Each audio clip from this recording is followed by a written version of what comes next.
ziar ziaratam bokk internet yi nuyu nañ leen ziar nañ leen fi ñu daan nuyoo di leen wax ne tey aussi dañu déplacé wu ñëw ba fii ci Tivaouane Peulh ñëw seet si un champion un très grand champion un lutteur pétri de talent en l'occurrence maa ngi ñëw seet si tey kii di Boy Bissau nekk fii ci Tivaouane Peulh Boy Bissau nuyu naa la. sant yàlla maa lay fay. ci loolu ne. maa ngi si jàmm bu baax. nakay tey. ñu ngi sant yàlla bu baax. yàlla sant yàgg. amiin ñu bokk ñu sëb. waaw ni ko gars yi di waxee booy Leewtoo bu yàgg guddal jëriñ. damay dem rek droit au sujet damay dégg dama naan kan mooy Boy Bissau avant. waaw Boy Bissau benn booy la rek bu ñëw Tivaouane Peulh fekk ay gànnaawam di bëre mu ñëw jox leen cër ku si nekk mu jox la cër bi nga moom gars yi yéene ko seen xam-xam jox ko mu toog seen ginnaaw jiital leen nekk seen ginnaaw daal luñ ko wax rek mu def kooku mooy Boy Bissau. lu waral Boy Bissau pourquoi pas Boy Yeumbeul pourquoi pas Boy Tivaouane Peulh pourquoi pas Boy Dakar mais Boy Bissau pour la. Boy Bissau sama papa day Guinéen la Bissau la dëkk sama yaay dëkk Bissau sama maam noonu moo tax ma ne pourquoi pas ma jël Boy Bissau loolu indi turu Boy Bissau. loolu mooy indi turu Boy Bissau. ah mais booy xoolal du ma fi ñëw nag di waxtaan ak dama jaay ay damaa yaru ay quelque chose xoolal yow xam nga ne boo may jaay loolu sax man di ma la ko may li ma la war a laaj dama la koy laaj il faut que ce soit bien clair. tey du question de grand frère ak petit frère. non non li ma la war a laaj dama la koy laaj parce que dafa am lu jàkkaarloo ak yow. dëgg voilà. dëggantaan li nga wax yëpp am na mais turu Boy Bissau foofu lu jugee sama famille yëpp fa lañ dëkk ay Guinéen lañ Bissau lañ jugee waaw loolu moo indi turu Boy Bissau. mais yow Guinée Bissau da ngay dégg rek mais yow fii nga juddoo yaroo fi màggee fi. waaw fii laa juddoo yaroo fi màggee fi. est-ce que juddoo woo Yeumbeul. juddoo woo Yeumbeul. Pikine laa juddoo Yeumbeul na. Pikine nga juddoo yaroo Yeumbeul. Yeumbeul mooy loolu. Mbartalu Tivaouane Peulh. waaw d'accord. ñëw Tivaouane Peulh soo ko continué bëri bi Tivaouane Peulh dama sama papa bàyyi may bëri. ok mais daf ma ko doon tere ba may nekk Yeumbeul. di topp ñoom Alioune Seye Junior ñoom Amadia. ñoom kii Baara di leen seetaan. waaw ñoom Volcan ñoom Ahmed Bombardier. ñooñu ma dugal si laamu daal mais jamono jooju dama ci doon foore.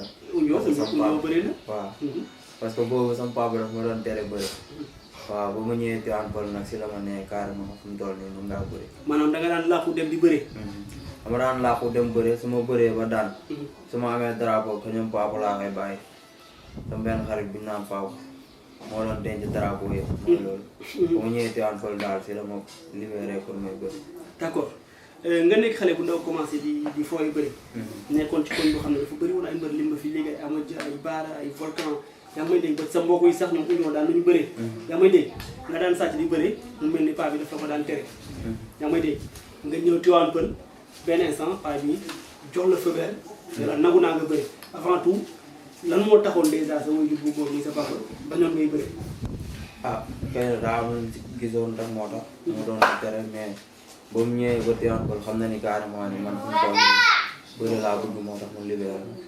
est-ce que du tamit bi ngay sàcc di bëri dafa jàppoon ni lii mënoo ci am dara nga dem ba commencé bëri mu gis ngay bëri di daan yaa may dégg peut-être bien booy des fois di dem tournoi di ko benn saaku ceeb. am na mbër moo xam ne nee na ba muy commencé bëri dañ ko daan tere mais ba mu demee bëree mbapat tournoi daan ñëpp jël saaku ceeb bi indi gàll. ci la ko bay juróom ñaanal ne ko demal bëri. dëgg. yow tamit est-ce que amul loo xam ne da nga daan dem di ko jël di ko indi. man moom lu ma musaan a jël daal daanaka dama doon nëbbatu lu ma musaan a jël ko ñun papa laa koy bàyyi ñëw toog ba mu ñëwee ba ñëw Tivaouane Peulh sama benn mag bu nekk kaw moo ko mujj ne comme booy bi lii la bëgg bàyyi ko mu def ko si la ma libéré quoi après nag si laa ñëwee topp samay grand frère ñoom Seck Ndakaaru ñoom ne pour topp seen ginnaaw jox leen cër bi ñu war a moom cër bi ñu moom ñoom ñëpp waaw looloo ma indi ko fii daal déglu tamit samay kos ku si mel ni Vieux Ndiaye waaw lu ma wax rek ma def gis si ndam mooy loolu sant yàlla. coach bi. waaw coach bi. ok mais il faut que ce soit bien clair man je te connais très bien aussi du question que ne dama toog ak yow moo tax ma lay xalamal noonu mais dama gis ci yow ay qualité yoo xam ne raar na fi say morom yoo xam ne yor nañ ko franchement. physiquement techniquement dafa am xeetu bëri boo xam ne dama koy gis ci yow des fois raar na fi say morom yoo xam ne dañ koy bëri mais loolu ci arène bi la. instant bii dañ tollagum ci retracé. sa parcours bi ngay mbapat sa palmarès bi ngay mbapat est-ce que mën nga ma rappeler combat yi nga bëree combat phare combat choc yi nga bëree ci bi ngay mbapat. combat choc waaw mun na nekk tey ay ñoom kii bëri naa fekk ñoom Ndoof dañ séeréer bu dëkk fii Ndoof ku ci mel ni Ndoof ay ñoom Alsane Nday daanaka moom laa njëkk a bëral fii Tivaouane Peulh Ndoof ak kii Boy Morala ay ñoom Boy Bambara léegi ñoo bokk écurie quoi ñoom ñëpp bëri naa ak ñoom daanaka. bëri ngeen mbapat benn instant ngeen bokk ak équipe. waaw bëri nañ mbapat ba pare Tivaouane Peulh daanaka xaaj bi fi nekk yëpp bëri naa ak ñoom mbapat. non mbapat moom affaire bi koñ ak koñ daan nekk. da ngay dëkk koñ bi benn mbedd moo lay séparé ak mbër bi tournoi am ngeen mbëkkante. wala des fois ñaari koñ moo dox seen diggante kii di toj fii kii di toj fële gars yi nañ leen boole. loolu yàgg na am mbapat mais est ce que mën nga ma fàttali exactement ban année nga jógee yëmbal jox si fii ci Tivaouane Peulh. yëmbal fin 2010 laa fi jóge. 2010 nga fa jóge. décembre 2010. ok laa ko kon jógee. actuellement ñoo ngi 2020 kon ça fait 10 ans. waaw ça fait 10 ans. kon commencé nga fay yàgg. waaw commencé naa fay yàgg moom wax dëgg yàlla. ñëpp ma jox leen cër bi ñu moom grand frère yi. sama rakk ma jox leen cër ak Ndella ma jël grand. looloo ma may lii quoi ku si nekk dama laa jox cër bi moom moom rek. ku ci ne da nga ko jox cër bi mu bi mu waaw de toute façon cër bi moom macha allah mi ngi fi parce que man sax am na loo xam ne sédd nga ma ko de telle sorte que des fois dama naan ndeysaan booy bi mooy loolu quoi waaw joxe nga cër loolu macha allah mais aussi il faudra n'empêche que ñu xuus si bi ngay mbapat yëmbal Katibaas nga commencé bëri commencé takk ngeen nga may dégg mais foofu instant boobu mën naa ne yaa ngi gën a nekk xale parce que boobu ñu daan toog ci mbapat yi lim nga leen sànq nga ñëw fii ci Tivaouane Peulh poursuivre sa palmarès. xam ngay dégg poursuivre sa parcours. benn instant staff bi am na ñu ma ci xam ñoo xam ne macha allah.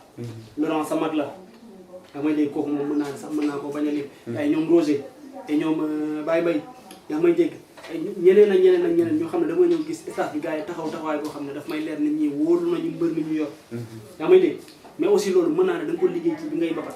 waaw loolu yëpp mbapat la parce que dañ daan jóge fii di dem ay ñaaxura daal jugu mbapatu guddi dañ fa daan jóge daanaka ay 22 heures nekk fa ba ay 3 heures du matin 4 heures du matin waaw man moom képp ku ma topp mbapat ba arène même suñ ma jeekoo arène tamit doo tiit parce que xam nga sa mbër quoi man moom fii ak yegguma suuf jàppoon ni daanu ma waaw fekk yeggoo suuf daal woo loolu man am na lu ma ci xam dëgg mais loolu ci deuxième partie émission bi ci lañ ci ñëw mooy sa parcours arène mbapat bi instant bi ak li la dugal ci bëre j'aimerais bien ñu yaatal ci yaa may dégg parce que aussi man dama xam gars yi bari na fi ñoo xam ne buñ jugee ci arène bi di bëree ay xeetu bëre yoo xam ne macha allah daf lay leen ne kii dafa def parcours bi muy mbapat mais fii nii ñiy bëree ci arène bi est-ce que am na ñoo ma ci mën a limal ne ma diw bëri nañ mbapat ci arène bi non non gisaguma ku ma ci bëre loolu ma ko mais daal mooy loolu daal.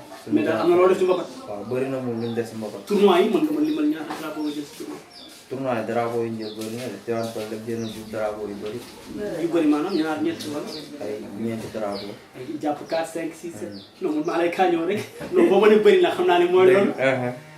ay ñeenti drapeau rek. waaw jël nañ ko Tivaouane Peulh fii. à part ça da nga daan génn. dañ daan génn du bëri ci tamit. ok ngeen dem ba benn instant ñi nga daan bëreel mbapat.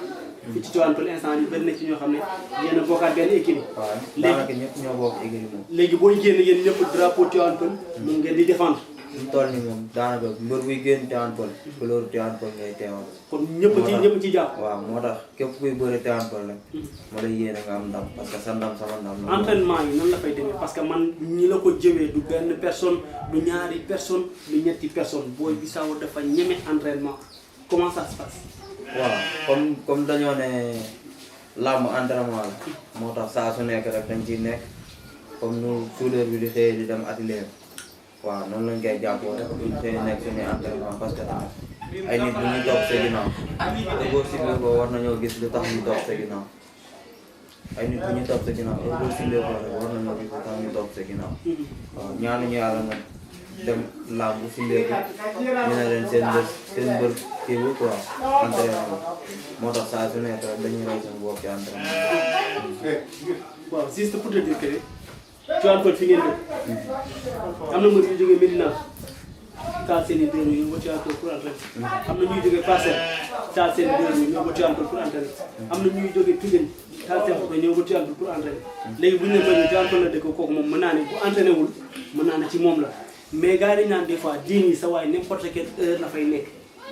waaw maanaam fajar des fois nga gis booy bi sax ci jini des fois minuit nga seen ko fa des fois 5 heures 17 heures 18 heures nga seen ko ci jini man loolu dégg naa ko.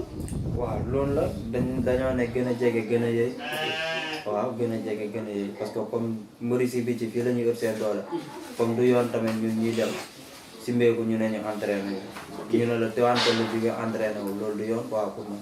ok loolu daal jaaduwul. jaaduwul jàpp nga ne yow segam gars yi fële la ñuy outside la ñuy jógee ñëw fi di entraîné kon yow mi fi dëgg kenn war la mën a ëpp doole. man moom mën nga maa ëpp volume man mais fi ñu dalante maa yow nga xam ni carrément ne boobu liggéey na ko. waxtaan nañ ci bi ngay babat instant bi dañuy avancé. ci arène bi premier jour bi ma ñëwee arène te sama appareil di photo. nga ñëw dugg si dama la jàpp ne ndeysaan sama rakk jaa ngi nële kii xamee naa ko bi nekk xale bu ndaw nekk Casamance juróom ma gis la nga ñëw ndeysaan takk sa ngeem ñëw fas yéene bëri si sa premier combat arène. waaw noonu la demee sama premier combat arène dafa fekkoon Tivaouane Peulh fii daanaka mbër bu fi génn mujj gi dañ naan ak day daanu ji ñëwaat rek loolu laa doon confirmé rek wan leen ni carrément ni loolu am bi mooy loolu. koo jàkkaarloo. waaw juróom maa ngi daje kii. ki nekk Mango bi kii di ñëw deuxième combat laa bëri moom waaw. Abdou Salam Diagne laa bëri. Abdou Salam Diagne moom nga dajal sa premier combat dans l'arène. waaw. mu jàpp moom dafa jàppoon ni moom ëpp doole foofu nag. parce que moom sut jàpp na ni moom ëpp doole moo tax ba arbitre sifflé moo tax si kawam jàpp ko daan ko. nga daan ko. deuxième combat ñu jox la Mame Goor Junior ko écurie Bawol. waaw. est-ce que xam nga Mame Goor Junior bi mu lay jël mu ngi ci 4 combats 4 victoires. waaw xam naa ne moom ci 4 combats. yow nga toll benn combat benn victoire. dëggantaan mais boobu xam naa ni carrément li ma entraîné ak lu ma sama coach si jàngal carrément xam naa ni su ma ko defee day sotti parce que yor naa coach boo xam ni ku mu dàqoo bëre daanaka jàpp naa ni dàqoo ko bëre. muy vieux. kooku su ma demoon laa mu ne ma plongé ci kaw mbër soo plongé dama koy daan sax damay plongé xam ne su ma plongé damay am ndax parce que dafa xam laa ma ko wax. nga bëree daan Mame Goor Junior dina si spectaculaire jërë bu rafet. dëggantaan lu ñu jàng la rek waaw lu ñu jàngal lañ ñëw tare rek dem si ñëw.